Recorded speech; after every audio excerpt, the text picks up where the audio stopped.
మన ప్రభువు, మన రక్షకుడైన యేసుక్రీస్తు వారి పరిశుద్ధ నామంలో వీడియో చూస్తున్న సహోదరులందరికీ నా యొక్క వందనం తెలుసుకుంటున్నాను. అందరూ వందనాలండి.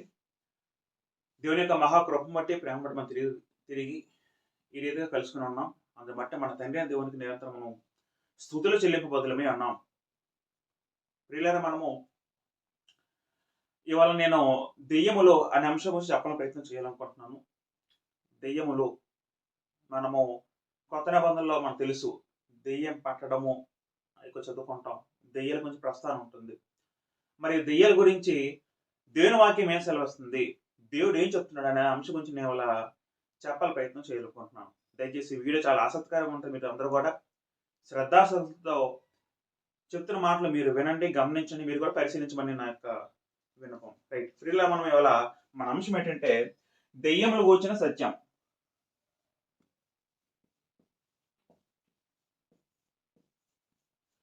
దెయ్యములు కూర్చిన సత్యం. ప్రియులరా, వాస్తవానికి లోకంలో నేటి క్రైస్తవ సమాజంలో చాలా మందికి దెయ్యం గురించిన అభిప్రాయాలు చాలా ఒక్కొక్క భిన్నాభిప్రాయాలు ఉంటాయండి. అంటే అందరికీ ఒకే అభిప్రాయం అయితే లేదు.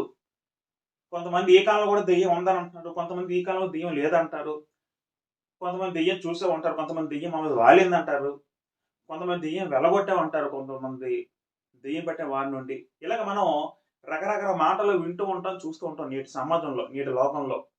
వాస్తవానికి ఏది అయినట్టు కూడా గ్రంథం ఏదైతే చెప్తుందో అదే ఫైనల్, అదే అల్టిమేట్. ఎందుకంటే దేవుని గ్రంథం ఏదైతే చెప్తుందో అదే సత్యము. కాబట్టి మనము దెయ్యాలకు వచ్చిన సత్యం కూడా దేవుడు ఏం చెప్తున్నా మనం పూర్తిగా ఆలోచిద్దాం, విశ్లేషిద్దాం, గ్రంథాన్ని పూర్తిగా మనం అధ్యయనం చేద్దాం దెయ్యం గురించి. మీకు వీడియో ద్వారా ఒక అవగాహన రావాలి. వీడియో చివరికి వచ్చేసరికి అంటే మీలో ఏవైతే కొన్ని ఆలోచనలు ఉన్నాయో మీరు అంటే మీకు అవన్నీ కూడా మారిపోయి సత్యం వైపు మీరు మారుతారని నేను ఆశిస్తున్నాను. అయితే నా కోరిక.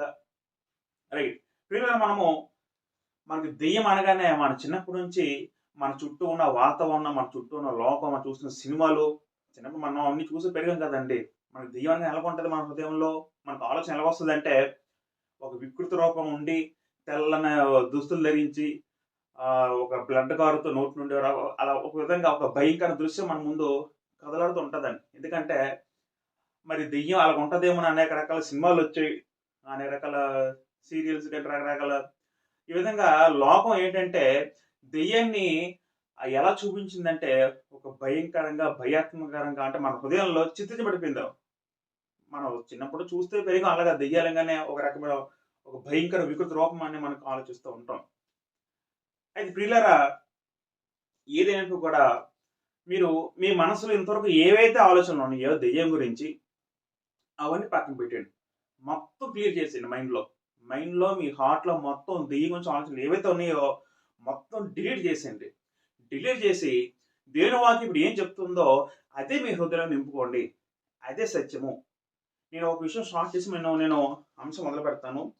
దేవుని గ్రంథము సత్యమైనది, దేవుని గ్రంథము యథార్థమైనది. దీంట్లో రాయబడిన ప్రతి మాట కూడా 100కి 100 సత్యమని నేను నమ్ముతున్నాను. దేవుని వాక్యం సెలవిస్తుంది. ఒక మనిషి కాకపోతే క్రైస్తవులుగా మనము ఏది నమ్మినా నమ్మకపోయినా సరే దేవుని వాక్యం చెప్తే ఖచ్చితంగా మనం నమ్మవలసిందే. ఎందుకంటే ఇది దేవుని మాటలు, ఇది దేవుని చేత లిఖించబడిన మాటలు కాబట్టి అది యథార్థమైంది. ఒక 2 మాటలు చదువుకుంటే కీర్తన 119 కీర్తన 43 చదువుకుంటూ పెట్టారు. అక్కడ కీర్తనకారుడు గ్రంథాన్ని ఉద్దేశిస్తూ చెప్తున్న కొన్ని మాటలు గమనిద్దాం. 119 కీర్తన 43 వచ్చిన పిల్లరా ఇక్కడ చదువుకుంటే ఒకసారి ఆలోచిద్దాం. నా నోట నుండి సత్య వాక్యమును ఏ మాత్రమును తీసివేయకము అంటారండి.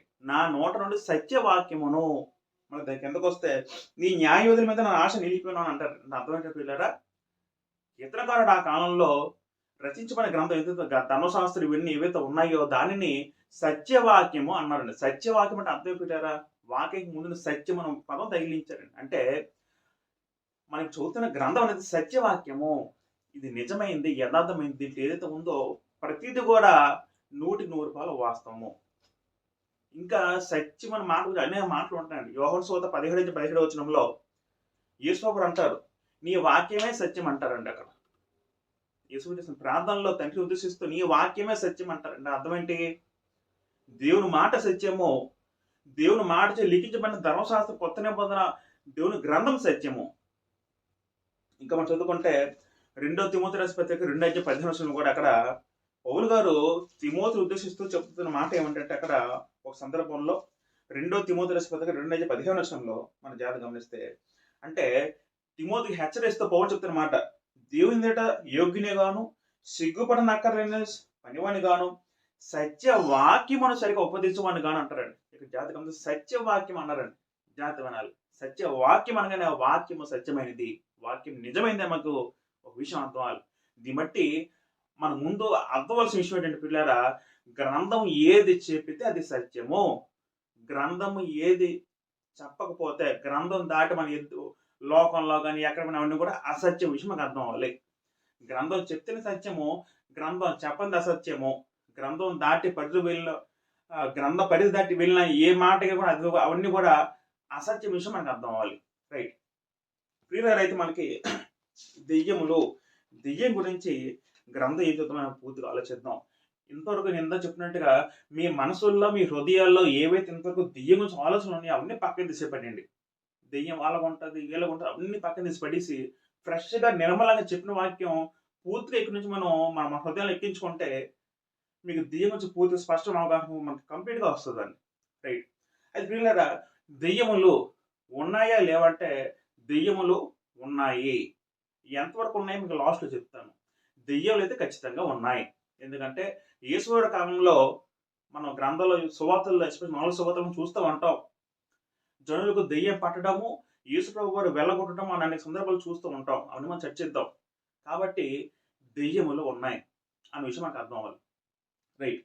అయితే దెయ్యాలకి ఇంగ్లీష్లో రాయబడిన పేరు మనం గమనిస్తే పిల్లారా, ఇంగ్లీష్లో డీమాన్స్ అనే పదం వాడేది. మరొక సందర్భంలో డెవిల్స్ అనే పదం కూడా వాడబడింది. ఇంకా ఈవిల్ స్పిరిట్స్, ఇంకా అన్క్లీన్ స్పిరిట్స్ అనే పదం కూడా వాడబడింది.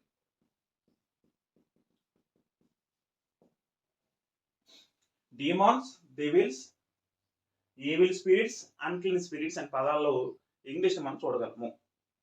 ఇక తెలుగులో మనం చూసుకుంటే దెయ్యములు చూడండి. ఇంగ్లీష్ తెలుగులో దెయ్యములు, దురాత్మలు, అపవిత్రాత్మలు, దెయ్యములు, అపవిత్రాత్మలు, ఇలాగా దెయ్యాలకి అటువంటి పదాలు కూడా వాడబడడం జరిగింది. మనం ఒకసారి లోక సువార్త 8వ అధ్యాయము 2వ చదువుకుని పిల్లలు, ఎక్కడ ఒక సందర్భంలో లోక సువార్త 8వ అధ్యాయము 2వ చదువుకుంటే ఇక్కడ అపవిత్రాత్మ, దెయ్యములు అనే పదము ఒకే దానిగా వాడబడ్డది మనకు విషయం అర్థం అవుతుంది. లోక సువార్త 8వ అధ్యాయం 2వ చదువుకుంటే 12 మంది శిష్యులను, అపవిత్రాత్మలను, వ్యాధులను పోగొట్టబడిన కొందరు స్త్రీలను, ఇక్కడ జాగ్రత్త గమనిస్తే శిష్యులు, అపవిత్రాత్మలు, పోగొట్టబడిన స్త్రీలు అని రాస్తూ దగ్గర అనగా 7 దెయ్యములు. జాగ్రత్త గమనించండి. ముందేమో అపవిత్రాత్మలు అన్నాడు, కిందకు వస్తేనేమో ఆ మాటని దెయ్యములు అన్నారండి. మీకు ఇంకా కొన్ని 2-3 వెర్సెస్ మీకు ఈ విషయం అర్థమైతే చాలు. అంటే దెయ్యమన్నా అపవిత్రాత్మని అన్క్లీన్ స్పిరిట్స్ అన్నారు ఇంగ్లీష్లో. మన ఇంగ్లీష్ వర్షన్ చూసుకుంటే అన్క్లీన్ స్పిరిట్స్ పదం వాడబడింది. తర్వాత ఈవిల్ స్పిరిట్స్ అన్న పదం కూడా వాడబడింది. ఈవిల్ స్పిరిట్ అంటే దురాత్మ అన్న పదం కూడా దెయ్యాలు వాడబడ్డాయి. అంటే వాస్తవానికి అపోస్తల కార్యములు 19వ అధ్యాయం 16వ వచనం అక్కడ చదువుకుంటే దెయ్యముల పదానికి ఏవైతే ఉందో అపోస్తల కార్యములు 19వ అధ్యాయం 12వ వచనంలో ఒకసారి మనం తిరిగేస్తే అపోస్తల కార్యములు 19:12 అక్కడ పౌలు గారితో చెబుతూ అతని శరీరం తగిన చేత గొడ్డలేను, నడికట్లేను రోగులకు తెచ్చినప్పుడు రోగములు కూడా విడిచెను, దెయ్యములు కూడా వదిలిపోయాను. దెయ్యములు కూడా వదిలిపోయిన పదానికి ఇంగ్లీష్లో ఈవిల్ స్పిరిట్స్ అనే పదం వాడటం జరిగింది. ఇలా ప్రియులారా మనం చూసుకుంటే ఇంగ్లీష్లో డీమాన్స్ దెయ్యములు, డెవిల్ అనే పదం కూడా వాడటం జరిగింది. Devils, evil spirits, unclean spirits అనే పదం కూడా వాడటం జరిగింది. రైట్. అయితే దెయ్యాల గురించి దేవుని గ్రంథం ఏం సెలవిస్తుందో ఆలోచించగలిగితే మొదట యేసుక్రీస్తు వారు ఒక సందర్భంలో దెయ్యాల గురించి మాట చెప్పడం జరిగింది. లోక సువార్త 24 అధ్యాయం 39 చదువుకుని పిల్లరా. లోక సువార్త 24 అధ్యాయం 39 చదువుకుని పిల్లలు. ఇక్కడ చూడండి, అక్కడ యేసు తిరిగి పునరుద్ధాన్ని లేచిన తర్వాత శిష్యులు అనుమానపడుతున్నప్పుడు యేసుక్రీస్తు వారు అంటున్న సందర్భం 39, నేనే ఆయనను అంటకు నా చేతులు నా పాదములు చూడండి, నన్ను పట్టి చూడండి, నాకున్నట్టుగా మీరు చూసుచున్న ఎముకలను మాంసమును భూతమునకు ఉండవు అని చెప్పి. ఇక్కడ జాగ్రత్త గమనిస్తే భూతం అనే పదం ఎక్కడ, అదే మన దెయ్యం అర్థం చేసుకోవాలి. ఒకప్పుడు వీళ్ళు యేసుక్రీస్తు వారు పరిచయ కాలంలో శిష్యులు వెళ్ళగొట్టారు అపవిత్రాత్మ దెయ్యం. అటువంటి శిష్యులు యేసుక్రీస్తు తిరిగి వచ్చినప్పుడు, పునరుద్ధరణ తిరిగి వచ్చినప్పుడు అనుమాన పడినప్పుడు అప్పుడు యేసుక్రీస్తు వాళ్ళతో ఏమంటారంటే, జాగ్రత్త గమనిస్తే, నాకున్నట్టుగా మీరు చూస్తున్న ఎముకలు మాంసమును భూతమునకు ఉండవు. మనకు విషయం ఏమవుతుందంటే, దెయ్యమునకు రూపం ఉండదు. దెయ్యమునకు రూపం ఉండదు. యేసుక్రీస్తు స్పష్టంగా చెప్పారండి 24 అధ్యాయము 39 వచనంలో. రక్త మాంసములకు దెయ్యానికి ఉండవని అర్థమైన పిల్లరా, అది ఒక ఆత్మజీవులు. దెయ్యములు అనేవి ఆత్మరూపు జీవులు, ఆత్మజీవులు అండి. దెయ్యం ఉంది కానీ కంటి కనబడేది కాదు. ఎందుకంటే యేసు ప్రభువు స్పష్టంగా చెప్పారు. భూతమునకు ఉండవంటే అర్థం భూతం దెయ్యం అని అర్థం చేసుకుంటారు ఆ సందర్భం, ఆ వరుసలో. అంటే దెయ్యాలకి రూపం ఉండదు, అది ఆత్మ సంబంధ జీవులు. దానికి శరీరం ఉండదు, కళ్ళు ఉండవు, చేతులు ఉండవు, ఇవే ఉండవు. కానీ లోకం ఏమో చూపిస్తుంది, లోకమేమో దెయ్యాన్ని మీరు దెయ్యం చూసి చాలా మంది అంటూ ఉంటారండి. ఉన్న కథ సమాజంలో మీ దెయ్యం చూస్తూ ఉండి దెయ్యం పెద్దగా తెల్ల చీర కట్టుకుని ఇలాగా చేతులు చాపలకు వచ్చిందని అంటారు. కానీ ఎవరైతే అలా చెప్తారో అందరూ కూడా అబద్ధికులు గ్రంథం బట్టి. ఎందుకంటే దేవుని వాక్యం స్పష్టంగా సెలవిస్తుంది, దెయ్యాలకు రూపం ఉండదు, దెయ్యాలకు స్వరూపం లేదు, అది ఆత్మ సంబంధ జీవులు. ఆత్మ కనబడదు, అవి ఆత్మలో కనబడమని అర్థం చేసుకోవాలి పిల్లరా. రైట్. కాబట్టి మొదటగా మనకి ఏమర్థం పిల్లరా, దెయ్యములు అనగానే అది ఆత్మ సంబంధ జీవులు అని అర్థమైంది. రెండో పాయింట్ పిల్లరా, మనకి దెయ్యం గురించి ఆలోచించగలిగితే పాత నిబంధనలో దెయ్యములని పదం మనం చూడగలిగితే ఒక 5 సార్లు ఉంటుందండి. పాత నిబంధనలో దెయ్యముల పదంకి మనం చూడగలిగితే 5 సార్లు చూడగలం. లేవి కాండము 17 అధ్యాయం, లేవి కాండం 17 అధ్యాయం 7వ చదువుకుంటే, అక్కడ వారు వ్యభిచరించుచు అనుసరించుచు వచ్చిన దెయ్యముల పేరట వధించినట్లు ఇక మీద తన బలి పశువులను వధింపరాదు.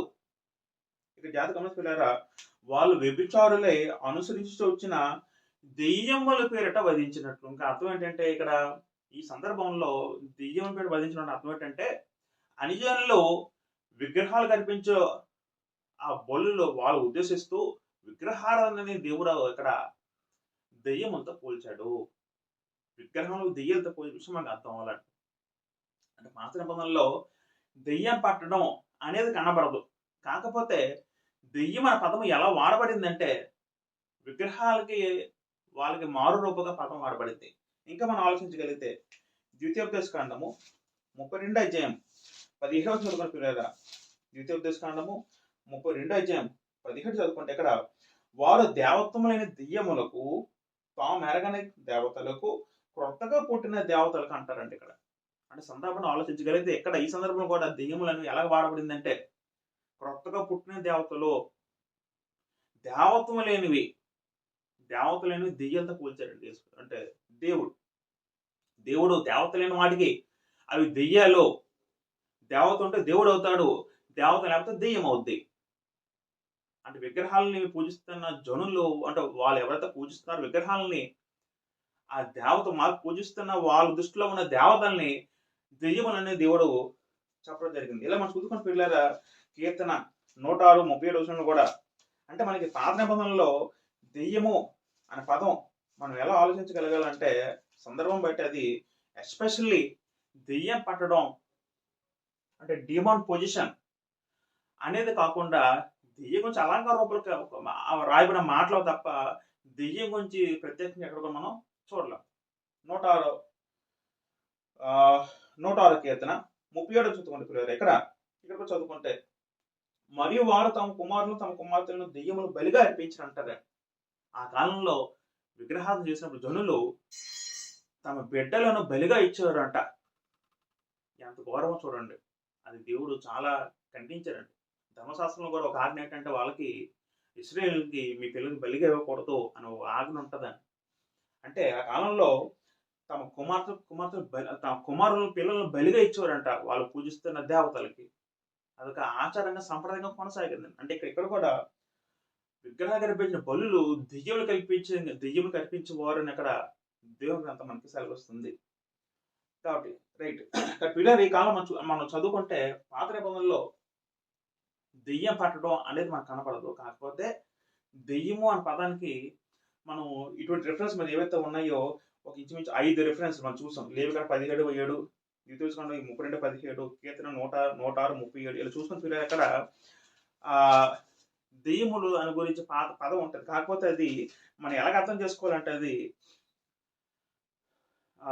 విగ్రహాలకు సంబంధించిన వాటికి వాడబడ్డానికి అలంకార రీతిగా వాడబడిన మాట తప్ప అది కొత్త నిబంధనలు చూసినట్టు ఉన్న దెయ్యం పట్టడం అనేది కాదని అర్థం చేసుకోవాలి. రైట్. ఇంకో మాట ఏంటంటే పాత నిబంధనలో H7700 దీనికి షెడ్ అన్న పదం వాడబడిందండి. డెవిల్ అనే పదం వాడబడింది పాత నిబంధనలో.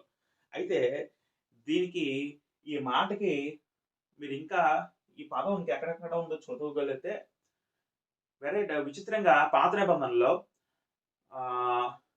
మేకపిల్ల, కొండ మేక అనే పదాలు కూడా ఇదే పదం వాడబడింది. ఈ పదం పాత నిబంధనలో దెయ్యాలకే వాడబడింది. జాగ్రత్తగా నా పిల్లలు, ఈ పదము దెయ్యములకు వాడబడింది. మరొక సందర్భంలో ఈ పదము కొండ మేక అంటే కొండ ప్రాంతాలు నివసించే మేక అనే వాటి కూడా ఈ పదం వాడబడింది పాత నిబంధనలో. అదేంటి మేక ఎందుకు వాడబడింది అంటే పూర్వం ఈజిప్షియన్స్ వాళ్ళు మేకల్ని దేవతలుగా పూజించేవారండి. వాళ్ళ విగ్రహాలు ఎక్కువ మేక ఆకారంతో ఉండేవాడి. వాళ్ళు పూజించే దేవతలు మేక ఆకారంలో ఉండేవాడు. అంటే అది విగ్రహమే. దేవుడు ఎలా రాయించారంటే అటువంటి విగ్రహాలు దృష్టిలో పెట్టుకొని అవి దెయ్యములు అనే విధంగా వాడబడింది అనే విధంగా రాయించారండి. ఇంకా మేకపిల్ల పదం కూడా ఈ పదం ఉంటుంది. మీరు సెర్చ్ చేయండి ఈ పదం ఎక్కడ వాడబడిందో. మేకపిల్లకి ఇదే పదం వాడబడింది. కొండ మేక అందరికి ఇదే పదం వాడబడింది. దెయ్యములు కూడా ఇదే పదం వాడబడింది. అంటే సందర్భం బట్టి మనం ఆలోచించాలి పదం ఎలాగలా వాడుకోవాలనేది.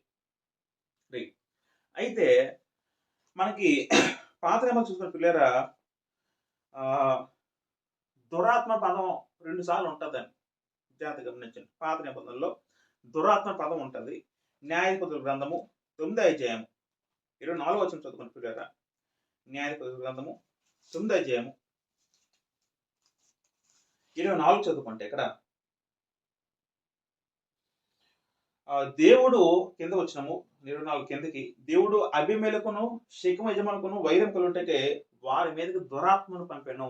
పాత నిబంధనలలో దెయ్యముల పదము ఇలాగా విగ్రహానికి సంబంధించి వాడికి వాడబడితే దురాత్మ పదము 2 సార్లు వాడబడింది. దురాత్మ అంటే దెయ్యములకి ఈ పదం వాడబడింది, మళ్ళీ దురాత్మ పదం వాడబడింది.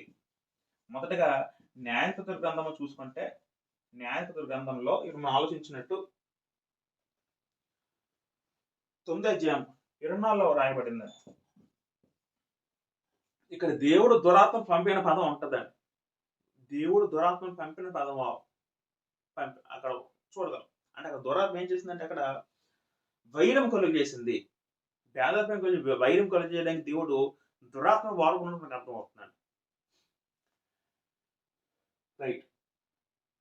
ఇంకో సందర్భం ఆలోచించగలిగితే మొదటి సమూయేలు గ్రంథము 19వ అధ్యాయం, మొదటి సమూయేలు గ్రంథము 16:14 చదువుకుని పిల్లలు. 16:14 చదువుకుంటే యెహోవా ఆత్మ సౌలును విడిచిపోయి యెహోవా యొద్ద నుండి దురాత్మ వరకు వచ్చి, ఇక్కడ కూడా గమనిస్తే మొదటి సమూయేలు 16:14లో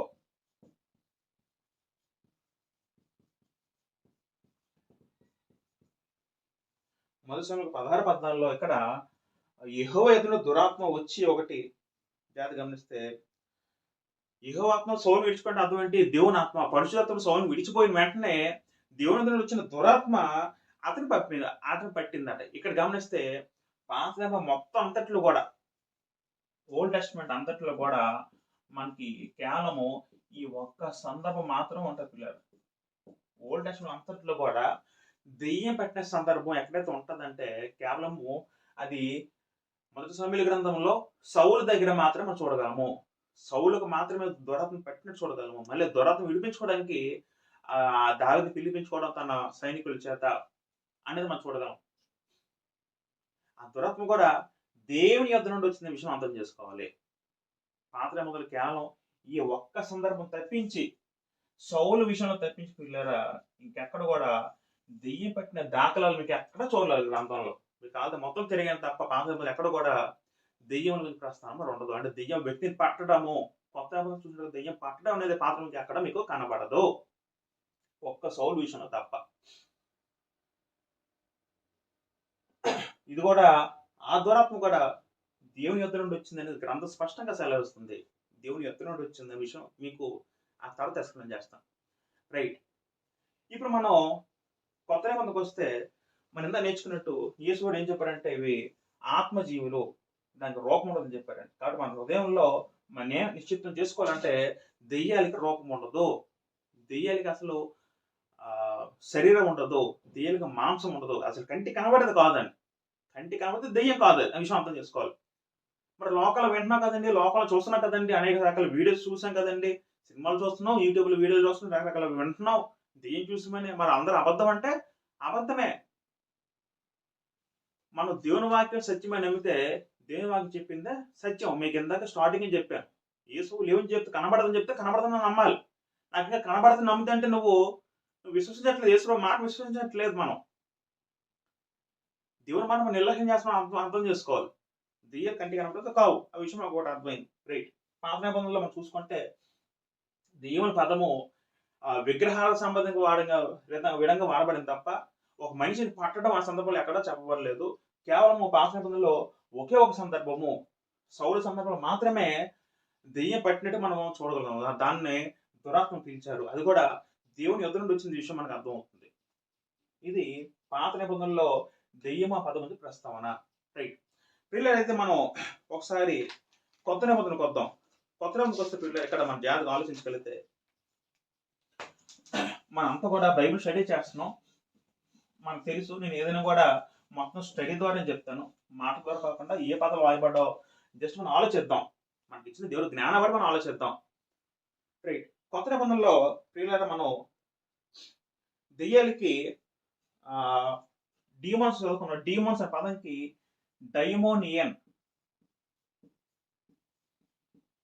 వాస్తవానికి కొత్త నిబంధనలో 2 గ్రీక్ పదాలు వాడబడ్డాయి, ఒక పదం కాదు, 2 గ్రీక్ పదాలు. ఒకటి డైమోనియన్ పదం వాడబడితే రెండోది డయబోలస్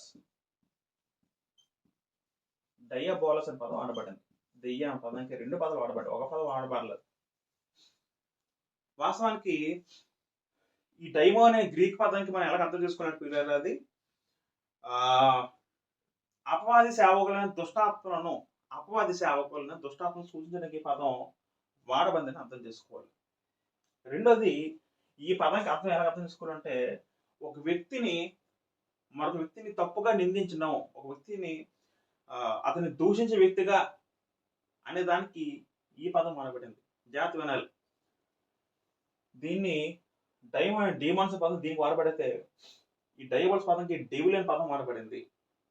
ఇక్కడ జాతి గమనిస్తున్నారా, క్రొత్త నిబంధనలో సాతాను, జాతి వినండి, సాతాను మనకు తెలుసు కదా, సాతానికి డెవిల్ అనే పదం వాడబడింది. వీటికి డెవిల్ అనే పదం ఉంటుంది, టెంప్టర్, శోధకుడు అనే పదం ఉంటుంది, ఇలా రకరకాల పదాలు ఉంటాయి పిల్లలు. ఇక జాతి గమనిస్తే డైమోన్ అనే పదం అనేది దెయ్యాలు అనే పదం వాడబడింది ఎక్కువ. కొత్త నిబంధనలో తెలుగు తర్జుమాలో దెయ్యములు. వీటి జాతి గమనిస్తే సాతానికి వాడబడిన పదం వేరు, దెయ్యములకు వాడబడిన పదం వేరు. దెయ్యములకు ఈ పదం వాడబడింది. రెండు విషయం ఏంటంటే ఈ డైమోన్ అనే పదం వాస్తవం బహువచనం ఎప్పుడు ఉంటుందని, ఏకవచనం కాదు. సాధారణంగా ఎక్కువ శాతం బహువచనంలో ఉంటుంది. మనం కూడా కొత్త నిబంధనలో దెయ్యములు చదువుకుంటాం. అంటే దెయ్యాలు బహువచనం విషయం అర్థం చేసుకోవాలి. రెండోది డెవిల్ అనే పదం వాడబడింది. డయాబోలస్. ఇప్పుడు కొత్త నిబంధన మనం చదువుకుంటాం. ఇప్పుడు అపవాది అని చదువుకుంటాం. అపవాది అంటే ఎవరు? సాతాను. అపవాద పదంకి ఈ డయాబోలస్ పదం వాడబడింది. వీళ్ళు జాగ్రత్తగా అర్థం చేసుకోవాలి. డయాబోలస్ పదంకి అపవాద పదం వాడబడింది. అపవాదం అంటే ఎవరు? సాతాను. సాతానికి డెవిల్ అనే పదం వాడబడింది. దెయ్యాలకి డిమాన్స్ అనే పదం వాడబడింది. రెండోది డిమాన్స్ అంటే అది బహువచనం అర్థం చేసుకోవాలి. డెవిల్ అంటే ఏకవచనం. సాతాను ఒక్కడే, కానీ వాళ్ళ అనుచరులు కూడా ఉన్నారండి. జాగ్రత్త వినండి. డయాబోలస్ డెవిల్ అంటే సాతాను. అపవాది అని చదువుకుంటాం. మత్తయి 4 చదువుకుంటాం. యేసు శోధించిన అపవాద పదం వాడబడుతుంది. అపవాదానికి ఇంగ్లీష్ లో డెవిల్ అనే పదం వాడబడింది. అంటే డయాబోలస్. గ్రీక్ లో డయాబోలస్, ఇంగ్లీష్ లో డెవిల్. గ్రీక్ లో దెయ్యములకి డైమో అనే పదం వాడబడింది. అంటే రెండు కూడా ఒక పదాలు కాదు, వేరు పదాలు. అంటే ఇప్పుడు మనం అర్థం చేసుకున్న విషయం ఏంటంటే సాతాన్ అంటే వేరుగా అర్థం చేసుకోవాలి, దెయ్యం అంటే వేరుగా అర్థం చేసుకోవాలి. ఇది వేరు, అది వేరు. కాకపోతే ఈ దెయ్యములకి అధిపతి సాతాన్ అనండి. సాతాన్ అంటే ఎవడు? అంటే గ్రంథం సాతాన్ గురించి పూర్తి చెప్పలేకపోయినా వాడు కూడా ఒకప్పుడు దూతే ఉండొచ్చు. సాతాన్ కూడా సృజింపబడిన వ్యక్తి ఉన్నాయి కదా, అంతే కదండి. సాతాన్ కూడా సృజింపబడిన వాడే. వాడు ఆటోమేటిక్ వాడు దేవుళ్ళకు పుట్టలేదండి. వాడు స్వయంభుడు కాదు. సాతాను కూడా దేవుడే సృష్టించాడు. అంతేకాకుండా సాతాను కూడా దూతలు. సాతాను ఒక స్వభావం చదువుకుంటే వాడు ఆది నుండి పాపం చేస్తున్నాడు. యెహోషువ 8:4 వచనంలో వాడు అబద్ధికుడు, అబద్ధంకు జనకుడు, ఆది నుండి పాపం స్వభావం కలిగిన వ్యక్తిని గ్రంథం స్పష్టంగా సెలవిస్తుంది. ఒకప్పుడు దూతే ఉండొచ్చు, తర్వాత వాడు పాపం చేసి వాడు దేవుడి నుంచి దూరం అయిపోయాడు.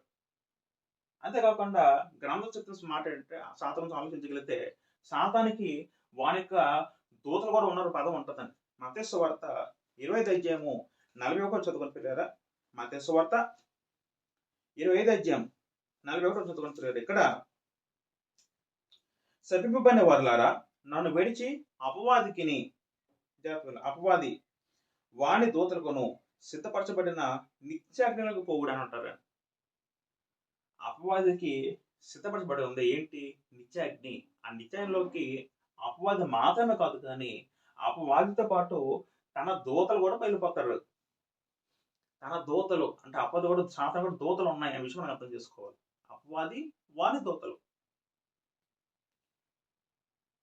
తర్వాత వీళ్ళరా ఎఫెసీ రాసిన పత్రిక కూడా చదువుకుంటే ఇక్కడ పౌలు గారు అంటారు. ఎఫెసీ రాసిన పత్రికలో ఏమంటారు పౌలు గారు? మన పోరాటం అన్నది శరీరంతో కాదు కానీ అసలు ఆలోచిద్దాం. ఎఫెసీ రాసిన పత్రిక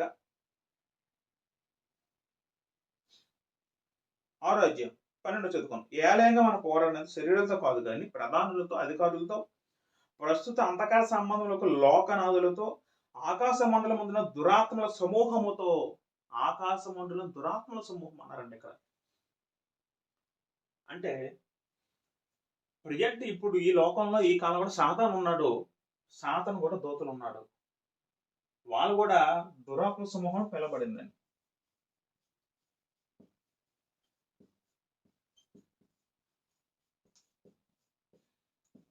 రెండోది దెయ్యములకు పదం కూడా దురాత్మ సమూహం అంటే ఈవిల్ స్పిరిట్స్ కదండి.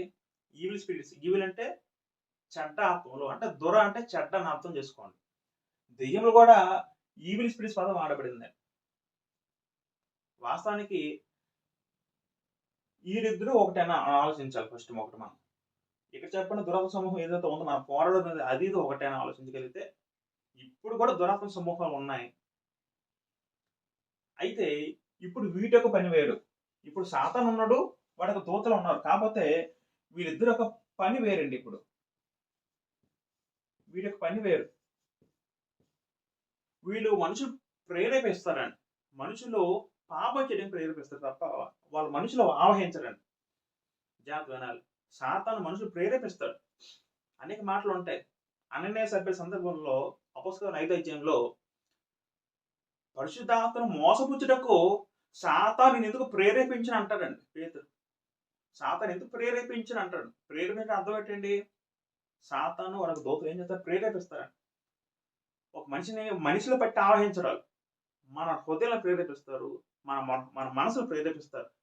అంటే మనల్ని పాపము చేయడానికి ప్రేరేపిస్తారండి. అది వాళ్ళ డ్యూటీ అండి. ఆ తేడా మనం గమనించాలి.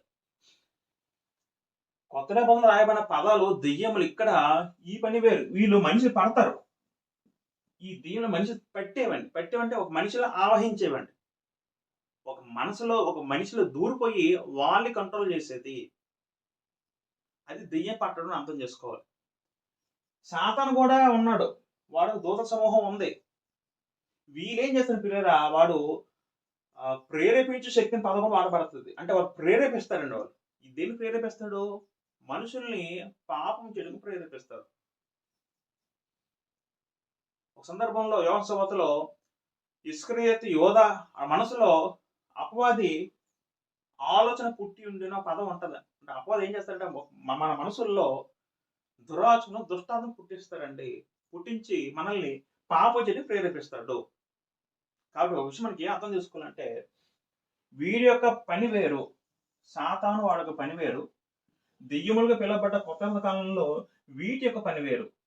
ఈ దెయ్యములు మనిషిని పడతాయి, పడ్డమంటే ఒక మనిషిలో వెళ్తాయి, మనిషిలోకి వెళ్ళి మనిషిలోని కంట్రోల్ చేస్తాయి. వీడేం చేస్తారంటే మనుషుల హృదయాలు, మనుషుల మనసును ప్రేరేపిస్తాడు అనే విషయం అర్థం చేసుకోవాలి. అందుకే 2 పదాలు వాడబడ్డాయి. ఆ తేడా మనం గమనించుకోవాలి. ఇవేమి గమనించకుండా, ఇవేమి అర్థం చేసుకోకుండా చాలా మంది బోధకులు వాళ్ళు ఏం చదువుతారో, నేను విమర్శించడం కాదు కానీ పిల్లరా, ఏం నేర్చుకుంటారో, ఏం చదువుతారో, ఏం చెప్తారో వాళ్ళు ఇష్టానుసారం చెప్తారు పిల్లలు. అసలు వాక్యం చెప్పినట్టు చాలా జాగ్రత్త మనం స్టడీ చేయాలండి. మనం స్టడీ చేద్దాం, ఇతరులకు ఏం నేర్పుతాం? వాళ్ళు ఏం అర్థం చేసుకుంటారు? ఒక వ్యక్తి ఉపదేశించేవాడుగా ఉన్నప్పుడు, ఆ పొజిషన్లో ఉన్నప్పుడు చాలా జాగ్రత్తగా ఉండాలి. వాక్యం పట్ల తను క్షుణ్ణంగా చదవాలి, తన ముందు అర్థం చేసుకోవాలి. అందుకే తిమోతి పౌలు గారు ఏమంటారు? సత్యవాక్యం సరిగా ఉపదేశించు అని అంటారండి. సరిగా ఉపదేశించాలట. ఈ కాలంలో సరిగా ఉపదేశం వాళ్ళు కరువు అయిపోయారు. ఎక్కువ మంది అబద్ధంగా ఉపదేశిస్తున్నారండి దేవుని వాక్యం. రైట్. కాబట్టి సాతానికి దెయ్యం ఇది వీడి యొక్క పని వేరు, దెయ్యములు పడటం ఈ పని వేరే విషయం మనకు అర్థం అవ్వాలి. రైట్. ఇంకా కొత్త నిబంధన పీరియడ్ మనం ఆలోచించగలిగితే కొత్త నిబంధనలో ఈ దెయ్యమని పదమే కేవలము ఇది మాత్రమే కాకుండా కొత్త నిబంధనలో దెయ్యం పట్టడం డీమన్ పొజిషన్ అనే దానికే కాకుండా ఇది కూడా కొన్ని సందర్భాల్లో విగ్రహ సంబంధించిన దానికి కూడా ఈ పదం వాడబడదండి. మీరు ఒక మాట చదువుకోగలిగితే 1 కొరింథీ రాసిన పత్రిక, ఒకసారి మనము ప్రకటన వెళ్ళిపోదాం. ప్రకటన గ్రంథము 9వ అధ్యాయం, ప్రకటన గ్రంథము 9వ అధ్యాయం 20వ వచనం పిల్లలు. ఇక్కడ ప్రకటన 9:20 వచనంలో ఈ దెబ్బల చేత చావక మిగిలిన జనులు దెయ్యములను, చూడండి, ఈ దెబ్బల చేత చావక మిగిలిన జనులు దెయ్యములను అని రాస్తూ తర్వాత ఏమని అంటారండి? చూడను, వినను, నడవును శక్తి లేనివై బంగారు, వెండి, కంచు, రాయి కర్రలతో చేయబడిన తమ హస్తకృతముల విగ్రహములను అన్నారండి. నడవవు, చూడవు, వినవి, శక్తి లేని విగ్రహములు అన్నారండి. అంటే ఇక్కడ ఈ సందర్భం అంటే దెయ్యం పదం ఎలా వాడబడిందండి? మనుషుల చేత నిర్మించబడిన విగ్రహాలతో పోల్చబడినవి. కొత్త నిబంధనలో దెయ్యములు కూడా పాత నిబంధనలాగే విగ్రహాల సంబంధం కూడా దెయ్యముల పదం వాడబడింది. 1 కొరింథీ రాసిన పత్రిక 5వ అధ్యాయము 20వ వచనంలో అక్కడ కూడా పౌలు గారు కూడా మరొక సందర్భంలో కూడా ఇదే మాట అంటారండి. 1 కొరింథీ రాసిన పత్రిక 5వ అధ్యాయం 20వ వచనం ఇక్కడ కూడా అన్ని జనులు అర్పించే బలులు దేవునికి కాదు దెయ్యములకు అర్పించున్నారు అంటారండి. అన్ని ఎవరికైతే బలులు అర్పిస్తున్నారో, ఎవరికైతే ఆరాధన జరిగిస్తున్నారో అన్ని కూడా దేవుని కాదు దెయ్యములకు అంటున్నారండి. ఇది కూడా విగ్రహాలను దేవుడు దెయ్యాలతో పోల్చారండి. విగ్రహాలతో సంబంధించిన దేవుడు దెయ్యాలతో చెప్పడం జరిగింది. రైట్. కొత్తలో కూడా ఈ పదము విగ్రహాల సంబంధంగా వాడబడింది. అంతేకాకుండా ఇంకా నేను చూడగలిగితే తిమోతి పత్రికలో అక్కడ దెయ్యముల బోధన ఉంటుందండి. దెయ్యముల బోధన లక్ష్యముంచి అంటారండి. అంటే అర్థం ఏంటంటే ఆ సందర్భంలో ఆ వెర్స్‌లో దెయ్యముల బోధన అంటే సాతాను బోధన అర్థం చేసుకోవాలి. అబద్ధికులు దెయ్యముల బోధ ద్వారా బోధ చేస్తూ మోసగిస్తారు. ఆ పదం ఆ విధంగా వాడబడింది. అంటే కొత్త నిబంధనలో కూడా విగ్రహ సంబంధానికి దేవుని పదం వాడబడింది. బోధ సంబంధించి కూడా దెయ్యం పదం యూజ్ చేయడం జరిగింది. మళ్ళీ కొత్త నిబంధనలో దెయ్యాలు పట్టడము అనేది ఒక వాడబడింది. ఈ దెయ్యాలు పట్టడం వేరు. ఇది గమనించుకోవాలి. ఆ సందర్భం వేరు, ఈ సందర్భం వేరు. దెయ్యాలు పట్టడం వేరు. ఇప్పుడు ఆ దెయ్యాలు పట్టడం గురించి మనం ఆలోచించగలుగుతున్నాం. రైట్. నేను చెప్పేస్తాను పిల్లలు. పిల్లలు మనకి ఇంతవరకు ఏం అర్థమైందంటే